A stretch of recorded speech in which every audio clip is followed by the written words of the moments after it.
Pemirsa, bencana alam dan kerusakan bumi menjadi momok mengerikan bagi seluruh penduduk bumi. Betapa tidak, beberapa tahun terakhir ini bencana alam seperti gempa bumi, tanah longsor, gunung meletus hingga tsunami datang silih berganti bagaikan peluru-peluru panas yang siap menyerang setiap orang. Ribuan bahkan jutaan nyawa melayang akibat dahsyatnya bencana alam tersebut.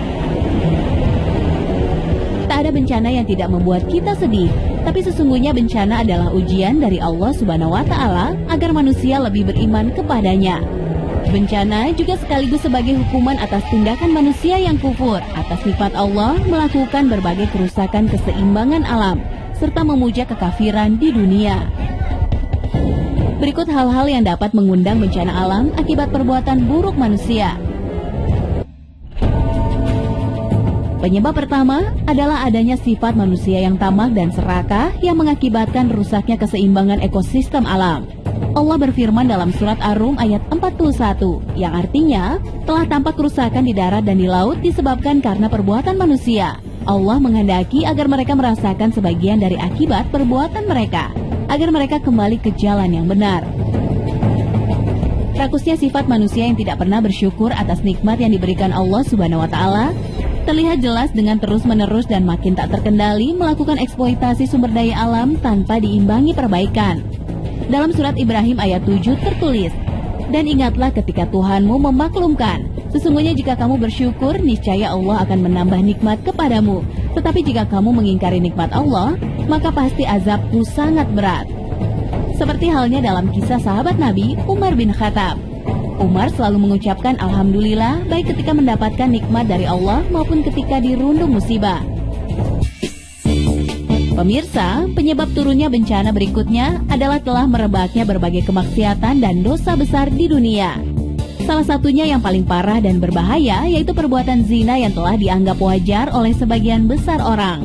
Dalam sebuah hadis Rasulullah SAW bersabda, "Sesungguhnya apabila zina dan riba telah nampak di suatu negeri, maka sungguh mereka telah menghalalkan diri mereka untuk ditimpa azab Allah yang teramat berat." Hadis riwayat Tabarani. Sungguh perbuatan zina telah menjadi masalah yang begitu memilukan. Perbuatan zina tidak hanya akan membuat dosa bagi pelakunya saja. Zina ternyata juga bisa menimbulkan berbagai kerugian dan kerusakan bagi orang lain dan juga terhadap alam semesta. Dijelaskan dalam Al-Quran surat Al-Isra ayat 32, yang artinya, "Dan janganlah kamu mendekati zina, karena zina itu adalah suatu perbuatan yang sangat keji dan suatu jalan yang buruk."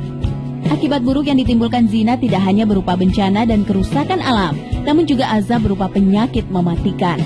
Nabi Muhammad SAW bersabda, "Sesungguhnya salah satu dosa yang paling besar adalah berzina, dan salah satu dari 7 hal yang merusak manusia dan bumi adalah berbuat zina.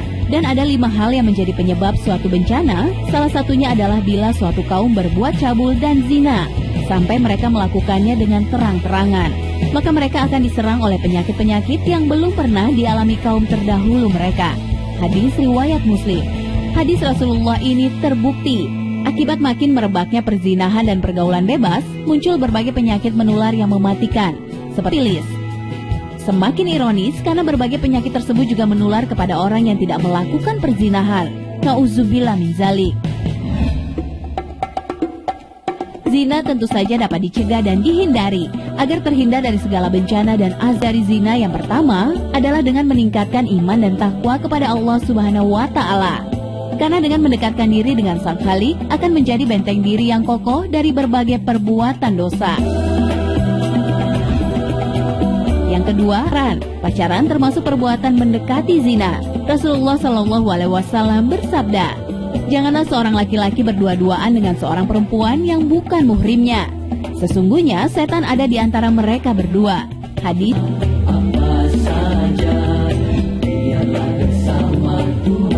Cara berikutnya adalah menjaga pandangan mata, terutama terhadap lawan jenis, karena dari keburukan menimbul tibala dan akan mereka peroleh. Di antaranya adalah para pemimpin yang menganggap kekuasaan sebagai keuntungan, pemimpin yang tidak menjalankan amanah rakyatnya, dan pemimpin yang rendah budi pekertinya. Hadis riwayat Tirmizi. Hal ini telah terbukti di negeri kita. Banyak para pemimpin yang sudah tak mampu lagi bersikap layaknya seorang pemimpin yang amanah. Keserakahan para pemimpin bangsa inilah yang juga menyebabkan kemurkaan Allah Subhanahu wa Ta'ala, sehingga negara tersebut tak henti-hentinya dirundung musibah. Rasulullah bersabda, ada 7 orang yang bakal dinaungi Allah Subhanahu wa Ta'ala pada hari yang tidak ada naungan kecuali naungannya. Salah satunya adalah sosok pemimpin yang adil dan pemuda yang taat beribadah kepada Allah. Hadis riwayat Muslim.